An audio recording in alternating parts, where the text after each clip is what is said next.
Pessoal, então, antes de começar minha palestra, eu acredito que eu tenho aí pela frente 40 minutos e mais 10 de perguntas, mas espero contribuir com vocês e talvez encurtar essa palestra para que a gente consiga entrar novamente no tempo aí, já que a gente está um pouquinho atrasado, pelo que o Wilson falou.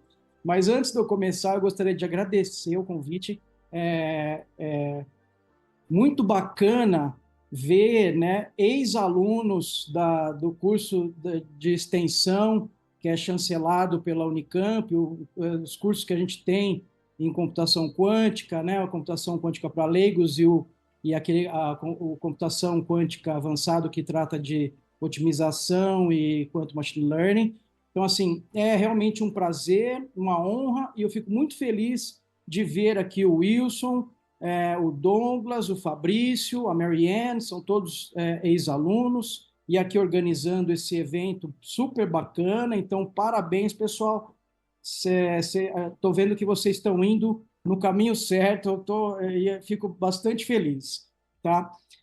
Bom, dito isso, eu preparei a minha apresentação em português. Peço desculpas aí à audiência que não fala, né, não entende português, mas entendo também que a maior parte da nossa audiência aqui é o público brasileiro, né?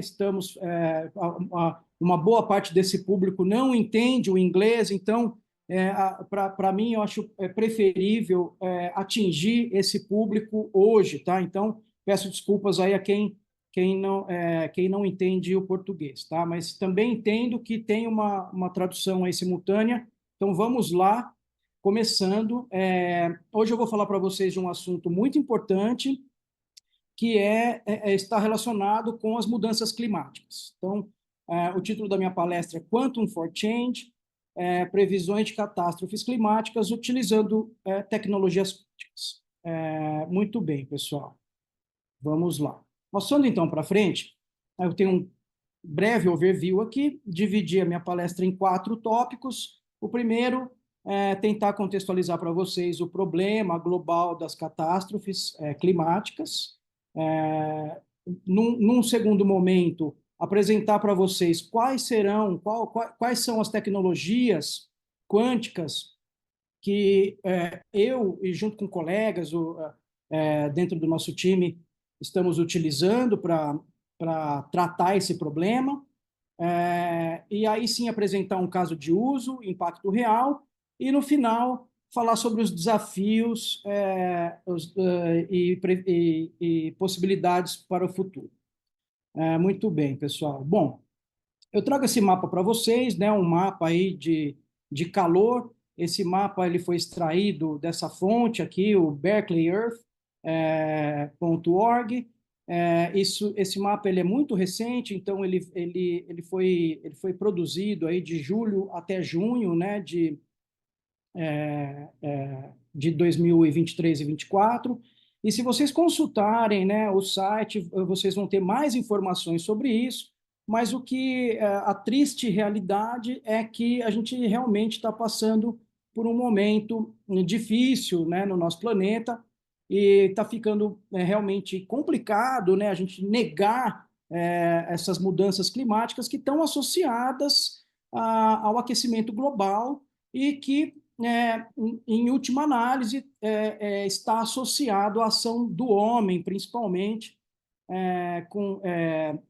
devido, né, à emissão de gases de efeito estufa, né, matrizes energéticas que não são, digamos, limpas, e aí, então, eu trago esse mapa e também um desafio, né, para todos nós, para tentar contornar o problema, mitigar esse problema, já que agora, né, a gente vai passar por um período onde as temperaturas vão realmente aumentar, e o que a gente pode fazer é políticas de redução de danos, né? Então é isso. Então, esse ano já é considerado o ano mais quente desde o começo das medições, que foi em 1850, Então, a respeito, né, desse mapa, eu acho que era isso que eu tinha para falar para vocês, mas, ao mesmo tempo, né, eu trago esse problema para nós aqui, que estamos no Brasil, então, como que isso está impactando nós aqui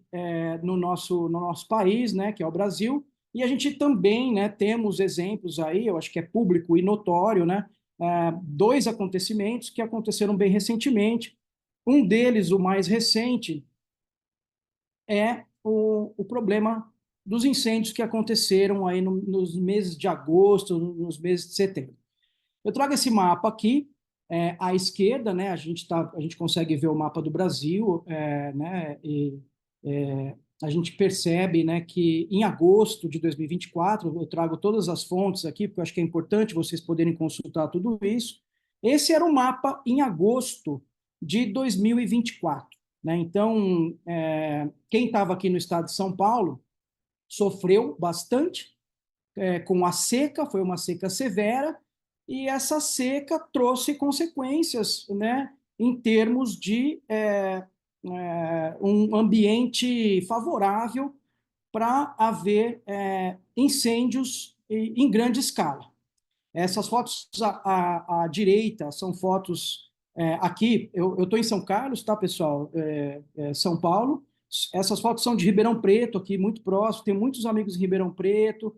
Fiquei sabendo de todo, né, todos os problemas que eles tiveram lá e perigo realmente, né, perigo de fato, né?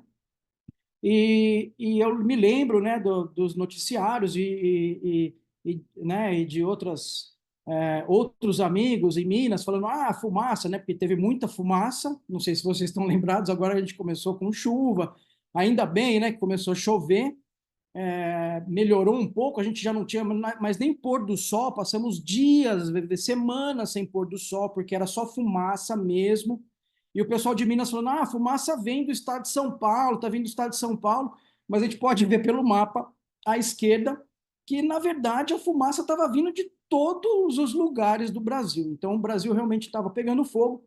Esse é um problema associado aí às mudanças climáticas, tá bem?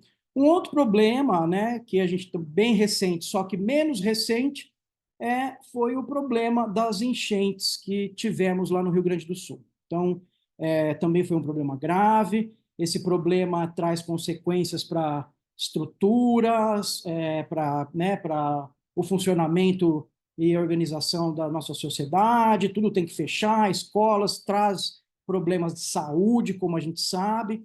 E aqui eu trago algumas imagens aqui para vocês, né? Tenho certeza que todos estão cansados de ver essas imagens, mas só para a gente se lembrar um pouco, né, de como, né, é, o a Porto Alegre ficou realmente debaixo d'água, né? E a gente vê aqui nessa imagem de satélite do lado direito como, né, como que foi impactante aí a presença da água nesses locais, né? Então a gente tem uma comparação com imagens de satélite que foram extraídas aí do Landsat 8 da NASA e mostra o rio Guaíba turvo e cheio, né? Ou seja, ele realmente tomou conta, né? À esquerda a gente vê a cidade de Porto Alegre, algumas comparações aqui também, né? Da ponte em Lajeado, como tudo ficou debaixo d'água, e esse realmente é um problema sério e que provavelmente vai ser um problema recorrente nas nossas vidas, né? Tanto secas severas, seguidas de muita água, e depois seguida de mais secas, e a gente sabe de problemas de desertificação, que são problemas de longo prazo, que a gente às vezes não percebe a olho nu ou ali né, no, com mais evidência, mas tudo isso está acontecendo, e então isso, esse é o cenário, tá?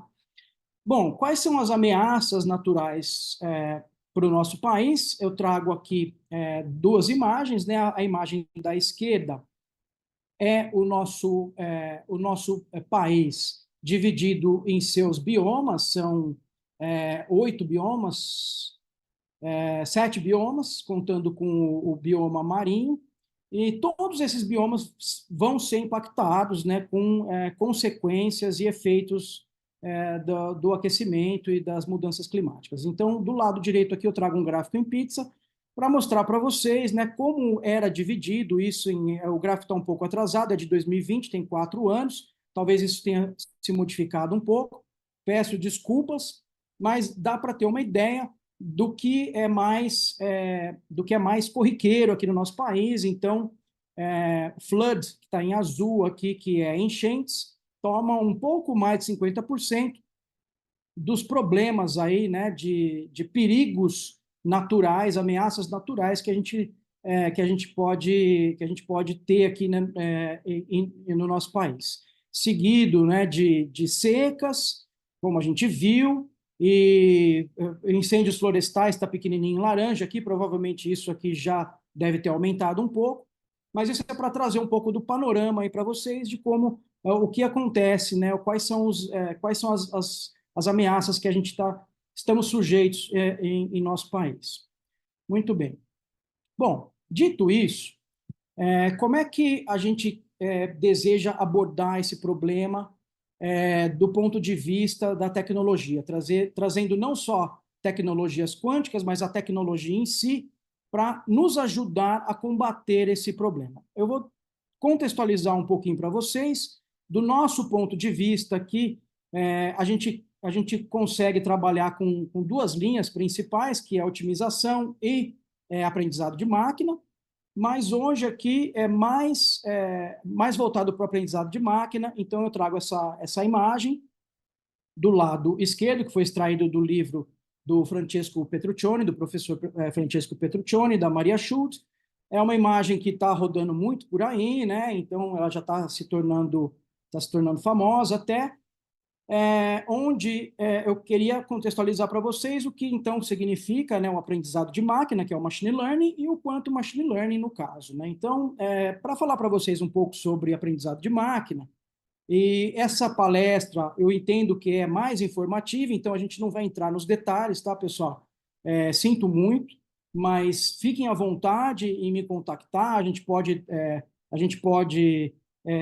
conversar fora daqui com mais detalhes, entrar nos detalhes realmente, mas entendo que isso é um pouco mais informativo, então a gente vai deixar isso de forma mais superficial, para a gente não ficar aqui falando sobre equações né, e coisas desse tipo. Mas, voltando aqui, o aprendizado de máquina é um modelo de aprendizado, né, que a gente pega um modelo matemático e tenta treinar esse modelo para que ele faça previsões. Tá? Então, o nosso intuito aqui é prever quando haverá alguma catástrofe ou algum evento, né, de grande escala, ou mesmo que seja um evento rápido, só que com um volume muito grande de água, por exemplo, que torna a vida das pessoas difíceis e coloca a vida das pessoas em risco. Então, o aprendizado de máquina, ele vem para fazer previsões, um modelo matemático. Em geral, a gente tem 3 abordagens para o aprendizado de máquina. A gente tem aprendizado de máquina supervisionado, aprendizado não supervisionado e o aprendizado por reforço.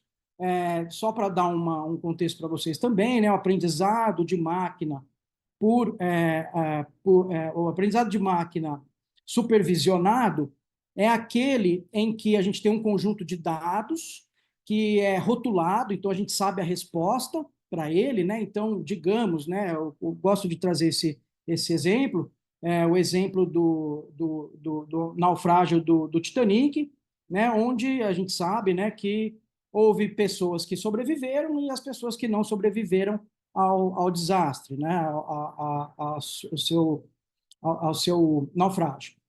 E a gente tem, então, a lista de todos os passageiros, sabemos quem sobreviveu e quem não sobreviveu, esse é o rótulo, né, então o label, e com alguma característica, né, ou algumas características, a gente quer criar um modelo que preveja, né,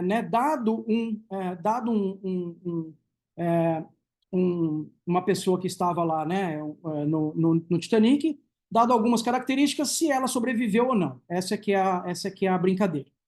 No modelo supervisionado, a gente costuma dividir o nosso conjunto de dados em 70% para o treino e a gente reserva 30% dos dados para verificar se o nosso modelo ele foi bem treinado ou não.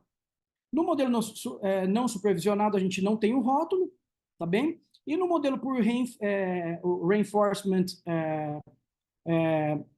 training, né, que é o modelo por reforço, em geral a gente tem um agente que ele é penalizado ou ele é agraciado com algo, né? Se ele faz uma coisa certa, ele é agraciado, ou se ele faz um movimento errado ali, ele acaba sendo penalizado, e isso a gente consegue modelar através de uma equação matemática, uma função de custo, né?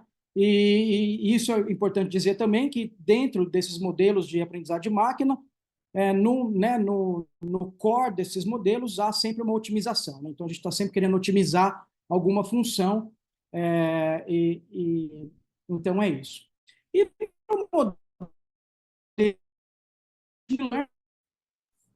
essas coisas são trazidas, né, para o contexto de um computador quântico, tentar utilizar, né, o ferramental da mecânica quântica, os computadores quânticos, para realizar movimentos na máquina, tá bem?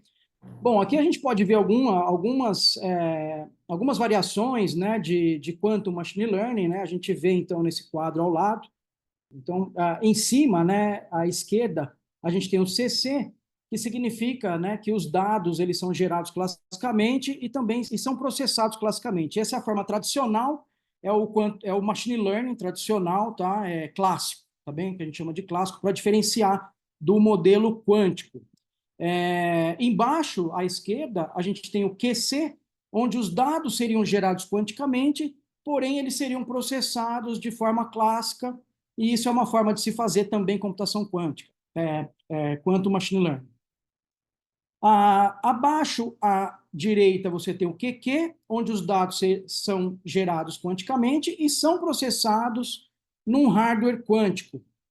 E em verde aqui, que é o mote, né, dos nossos, não só da nossa palestra, mas também dos estudos que a gente está desenvolvendo, esses dados, eles são, a aquisição dos dados é feita de forma clássica, esses dados são gerados classicamente, vocês vão ver mais para frente, porém, eles são processados num computador clássico.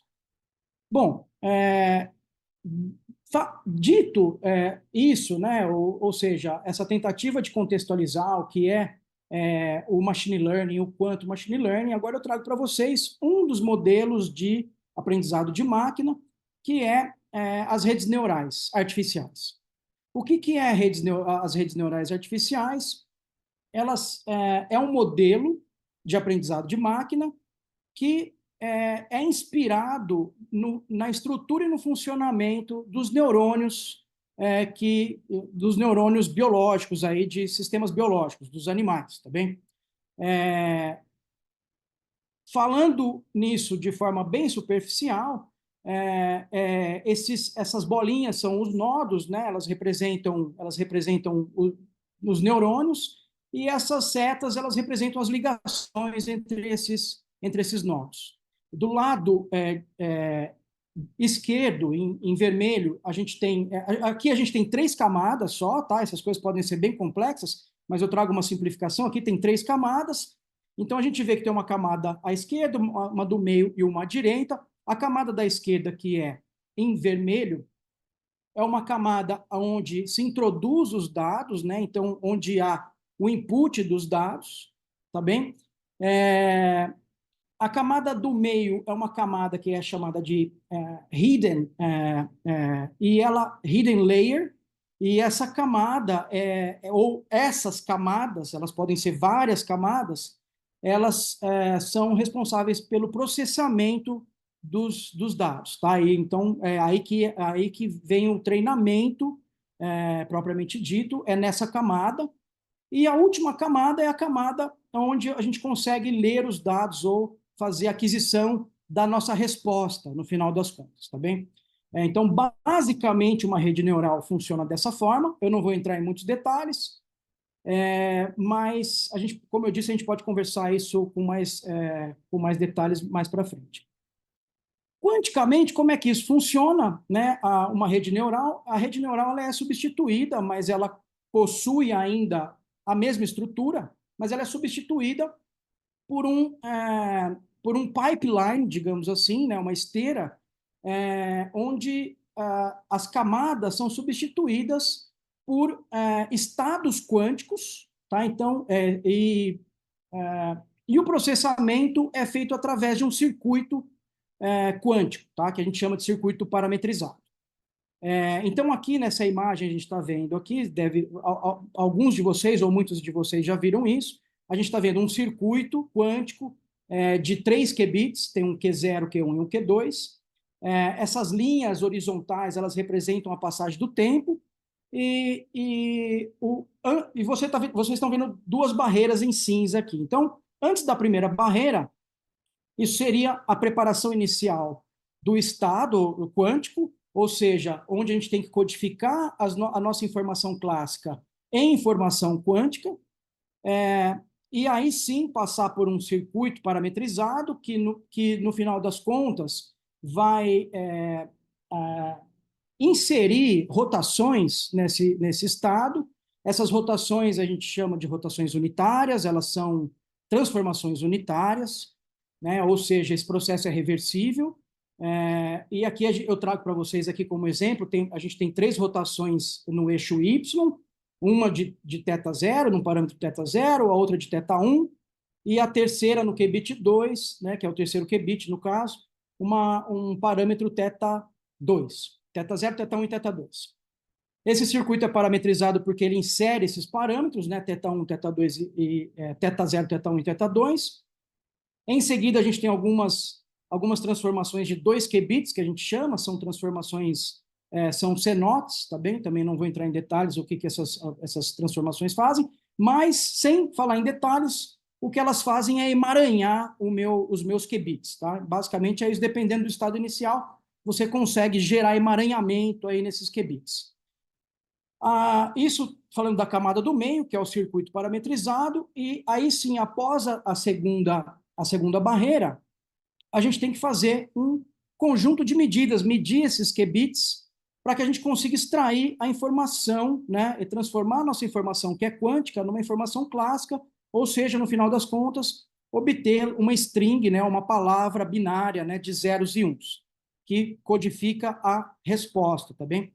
Então, basicamente, né, do ponto de vista quântico, as redes neurais, elas possuem a mesma estrutura, ela tem um input layer, um hidden layer, que é formado pelo circuito variacional, e depois um output layer, que é representado aqui pelas medidas. E, além disso, esse pipeline também conta com um otimizador clássico, né, que vai otimizar esses parâmetros de forma a melhorar a minha resposta ou o meu treinamento. Então, após essa parte da esteira quântica, a gente gera uma função objetivo. Essa função objetivo está associada com o valor esperado de um negócio que a gente chama hamiltoniano, que está associado à energia do meu sistema, que a gente sabe, né, que em mecânica quântica essas energias são quantizadas, por isso que vem o nome quântico, elas não podem assumir qualquer valor, um valor contínuo, além disso, esse hamiltoniano também está associado com a evolução temporal do meu sistema quântico aqui, que está sendo representado por esses qubits e por todas essas portas lógicas que estão aqui representadas. Bom, no final das contas, essa função custo, né, ou a função objetiva, ela tem que passar por um otimizador clássico, que vai otimizar os meus parâmetros, e isso vai voltar com os parâmetros otimizados para o meu computador quântico, e isso pode acontecer algumas vezes aí em loop, tá bem? Até que a gente chega numa convergência, né, e o nosso treinamento chega no final do treino, tá ok? Então, basicamente é isso, como a gente representa aí uma rede neural do ponto de vista da computação quântica ou uma rede neural quântica, tá bem? Bom, agora, vamos lá. não sei se vocês estão, se todos conhecem, né? Acredito que não. Antes de começar a trabalhar com isso, eu mesmo não conhecia isso, né? Mas as Nações Unidas, elas têm um conjunto de objetivos de desenvolvimento sustentável, tá? São 17 no total, tá bem? E nas nossas explorações, a gente acredita, então são 17 ODS, tá bem? Que a gente chama de Objetivos de Desenvolvimento Sustentável, e a gente acredita, né, que por exemplo, né, aplicando tecnologias avançadas, como, por exemplo, redes neurais clássicas ou redes neurais quânticas, a gente consegue prever desastres climáticos. De novo, né, lembrando do Fabrício ontem, né, alerta de hype aqui, ninguém quer falar, a gente não está vendendo fumaça, tá, pessoal? Então, quem nos conhece sabe que a gente tem um pé no chão, mas a gente está tentando, então a gente precisa tentar. Essa que é a história.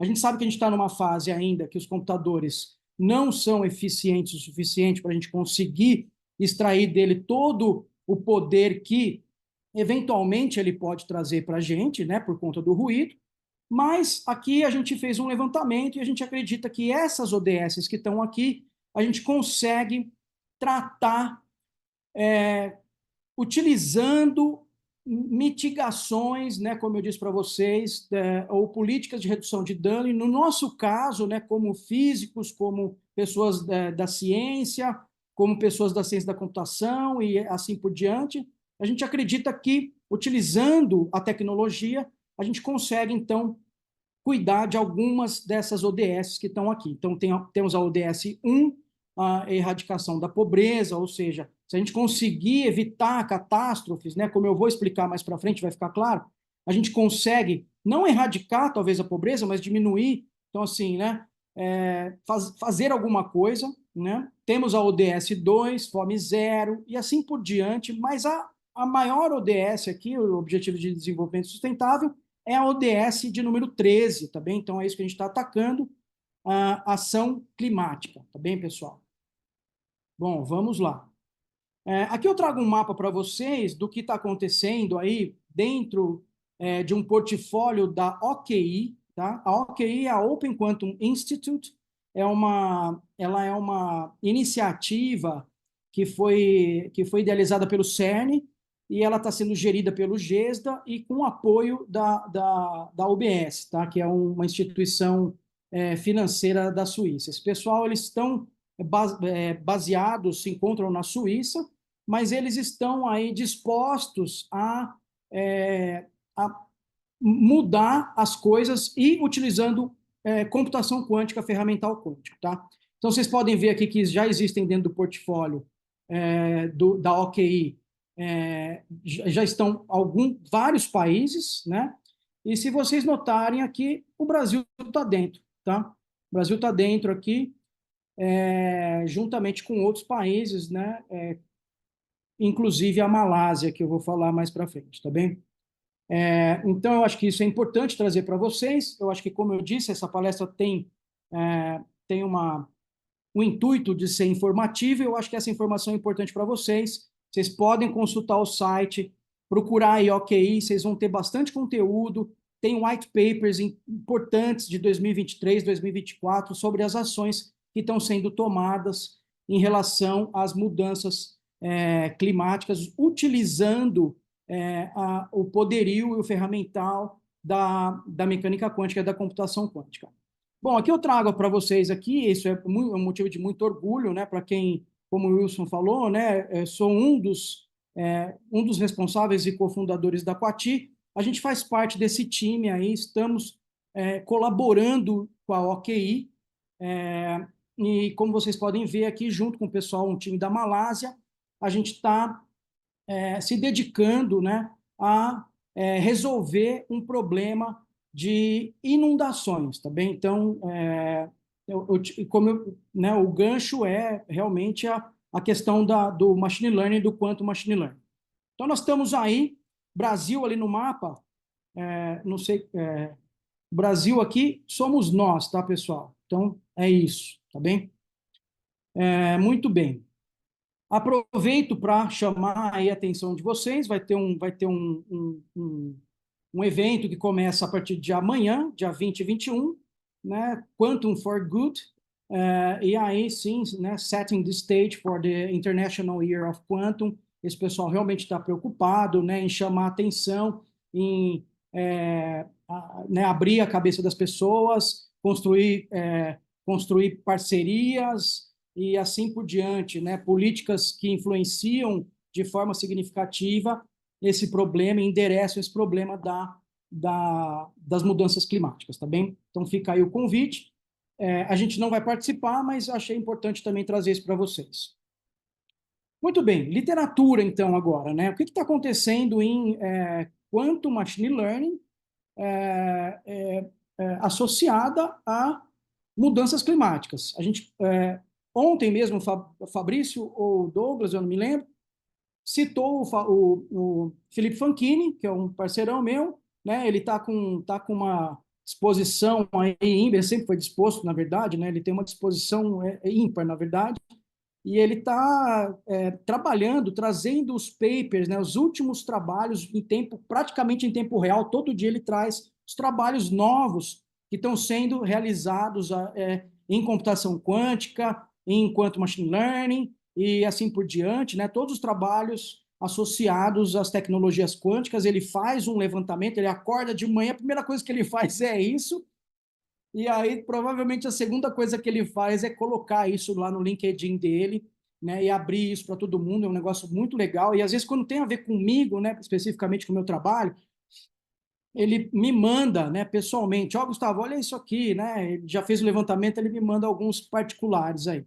Mas, em termos de literatura, a gente vê que isso realmente está crescendo, né? Não para, todo dia aparece alguma coisa nova, e esses trabalhos eles estão associados a mudanças climáticas e de forma geral, energia, ou flood, né? Enchentes, e assim por diante. Esse último trabalho eu trago aqui, eu acho que é importante, porque ele foi realizado, entre outros autores, com um time da IBM. Então, já fazendo o gancho, né, agradecendo também a oportunidade à IBM de estar aqui nessa palestra tão bacana, né, com uma audiência tão grande, né? Entre os autores está a Mira Abbas. Ela inclusive, ela tem alguns vídeos do Qiskit, né? Provavelmente alguns de vocês já conhecem ela. Então tá aí, tem paper a dar com pau, tá bem, pessoal? Então tem muita literatura. Quem tiver interessado nesse tipo de coisa, tem bastante conteúdo, tá? E já fazendo um jabazinho pequeno, quem quiser aprender, né, um pouco de quantum machine learning, um pouco de machine learning e computação quântica, como eu disse no início, temos 2 cursos na Unicamp, chancelados pela Unicamp na extensão da Unicamp, feitos pela Pró-Reitoria de Cultura e Extensão. Então, são todos convidados aí, quem tiver interesse de aprender mais sobre esse assunto. Muito bem, agora a gente vai entrar no nosso problema, né? O problema que a gente está enfrentando, ou o problema que a gente está tentando trazer alguma solução, tá? E nesse caso, né, ele é voltado para as enchentes. Tudo isso começou com um encontro que eu tive com um xará meu, Gustavo Morcelli. Ele é aqui de São Carlos. Ele é fundador dessa empresa, não sei se vocês estão vendo o meu cursor, PET, tá bem? Ele é o cofundador da PET. A PET, ela é uma empresa que faz kits de robótica para educação. Tem um site também, não trouxe aqui, mas a gente pode trazer esse site mais para frente, não tem problema. Tenho certeza que os organizadores podem trazer isso também para quem tiver curiosidade, ou me contactem por fora, né? Mas é super bacana. O que os caras fizeram, né? Eles fizeram uma estaçãozinha que está aqui desenhada aqui nesse desenho, né, esquemático aqui. Está lá em cima, tem uma nuvenzinha chovendo e tem uma estaçãozinha. Essa estação, ela é uma estação de baixo custo. Ela é feita numa impressora 3D, e ela capta não vou dizer uma infinidade, mas ela capta um monte de parâmetros importantes para a gente conseguir, né, utilizar isso num esquema, aí, numa modelagem, né, de aprendizado de máquina, entre elas temperatura, pressão, velocidade do vento, né, níveis de carbono na atmosfera, uma coisa bem bacana mesmo, tá? E esse encontro que eu tive com o Gustavo, né, a gente resolveu se unir para tentar atacar esse problema utilizando essas estações, tá bem? Então, aqui o problema é chuvas intensas, coisas que aconteciam aqui em São Carlos, principalmente, na Baixada, que eu moro aqui perto. Então, assim, de repente tem uma chuva que a gente não está esperando, né? Essa história é um pouquinho longa também, não vou contar agora, meu tempo está quase acabando, mas chuvas torrenciais que são rápidas, mas com volume de água muito grande, né? E que inunda mesmo, chega a 2 metros de altura, né? E acaba trazendo muito prejuízo para muita gente, para os comerciantes, para a população, pessoas idosas que estão ali passeando, podem acontecer uma coisa até pior, né? E aí a solução é realmente a implementação de uma rede neural híbrida, clássica e quântica, é, com aquisição de dados através dessas estações, tá bem? Então, os caras conseguem essa aquisição de dados. Vou passar para a próxima, aqui a gente tem um esqueminha aqui da rede neural clássica, uma rede neural quântica, né? Análise dos resultados e tudo mais. Mas passando aqui, né, só para vocês terem uma ideia, aqui está um mapa de São Carlos, e todas esses pontinhos verdes e laranjas são estações como essa que estão instaladas pela cidade, tá? A intenção do Gustavo Morcelli é espalhar isso em centenas de estações na cidade de São Carlos, e a gente está tentando expandir isso para outras cidades, né, como Campinas, cidades maiores. Mas vocês podem ver aqui, né, que cada uma dessas estações, e novamente peço desculpas, deveria ter trazido o site, vocês conseguem ver, esse site é público, vocês conseguem baixar esses dados, é público, mas tem uma limitação. Os dados, você só consegue pegar os dados dos últimos 30 dias, tá bem? Mas aqui vocês conseguem ver, então, histórico de CO2, histórico de pressão, e assim por diante, histórico de umidade, de luminosidade, né? E é muito bacana mesmo. Vocês conseguem entrar no site, conseguem ver que de noite não tem luminosidade, aí começa a amanhecer, começa a subir. Então, assim, e eles pegam esses dados de 2 em 2 minutos, né? Então, são microdados, na verdade, né? Então, além de você ter uma dezena de estações como essa espalhadas aqui em São Carlos, a gente tem a possibilidade de coletar esses dados de 2 em 2 minutos, tá? Então, realmente é uma coisa bacana que a gente viu a possibilidade de trabalhar com isso. Ainda não temos muitos dados, porque essas estações elas começaram há menos de um ano, né? Então a gente não tem dado suficiente ainda para fazer um treinamento robusto, né? E conseguir extrair alguma solução, algum modelo bem treinado para fazer previsões. Porém, a ideia é essa. Aqui eu trago, então, os nossos parceiros também abaixo, né? A Venturos, ou o Venturos, também é parceiro, é um instituto de ciência, tecnologia e inovação privado que está sediado na Global Tech em Campinas. Eles estão ajudando muito a gente, né? Eles estão praticamente nos adotaram, né? O pessoal da Coati, e juntamente fizeram a ponte, inclusive, com o pessoal da OQI. Então, todo esse esquema, né? Foi realizado graças a Venturos, ou Venturos. Então, eu faço aqui publicamente o meu agradecimento, tá, pessoal? Se eles estiverem vendo, obrigado. Bom, para terminar, quais são os desafios, tá bem? E o papel do Brasil nessa história toda, né? Então, qual o papel dos governos e da comunidade global? Os governos, com certeza, né? E a comunidade global, não só os governos, mas iniciativa privada, também acho que deve se envolver. A gente precisa, né? A gente sofre com falta de acesso aos recursos e infraestrutura, não é segredo para ninguém, né? Então, acho super legal a gente ter 10 minutos por mês para acessar os computadores da IBM, né? Cada um de nós, mas isso não é o suficiente para a gente fazer né, uma coisa maior, tá? Então, um, um problema como esse, por exemplo, né, a gente vai precisar realmente de recursos, então a gente precisa de recursos, não só recursos em termos de infraestrutura, mas também recursos financeiros.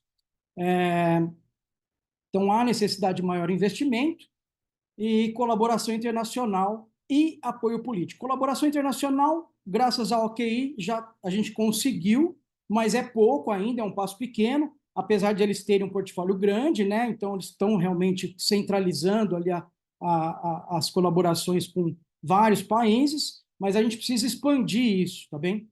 E, no final das contas, né, fica a pergunta aqui, como podemos reduzir a diferença entre países desenvolvidos e em desenvolvimento, no acesso e na contribuição para inovações que podem mudar o nosso futuro coletivo, tá bem? Aqui está a nossa equipe da Coati. A gente tem o Marcos César de Oliveira, que é professor titular do Instituto de Física da Unicamp. Ele é cofundador da Coati. Eu estou aqui também. Felipe Fanchini, como cofundador, e o Joe de Suda, que vai apresentar a palestra logo depois de mim aqui. Vai falar sobre simetrias enquanto machine learning, deve ser interessante. Eu mesmo vou ficar aqui para assistir. E temos aqui dois meninos sensacionais, o Guilherme Peixe e o Lucas Rattighieri, que são os nossos pesquisadores júnior, são ex-alunos, ou são alunos ainda do Felipe, terminando o processo de mestrado, começando o doutorado, um deles está indo provavelmente trabalhar com o Marcos, né? Então, sem eles, provavelmente a gente estaria em maus lençóis, porque eles são os meninos que põem a mão na massa mesmo, né? E fazem a coisa acontecer. Aqui não poderia deixar de mostrar para vocês também a equipe ligada ao PET. Então, como eu disse, o Gustavo Morcelli, que é o CEO, né? E o Glauber Franco, que trabalha ali, né? Como ele mesmo disse, ele faz de tudo, mas ele está desde o início da empresa e ele é uma pessoa bastante importante ali dentro da estrutura da PET. E o João Piovesan, o Jen Wu e o Lucas Santos no desenvolvimento, tá? Bom, eu termino por aqui. Obrigado pela atenção, pessoal. E fica aqui, né, um convite. Esse QR Code ele é direcionado para o meu LinkedIn. Quem tiver interesse de se conectar, tá bem? Tá aí, Conexões Quânticas começam aqui agora. Por favor, fiquem bem à vontade. Obrigado.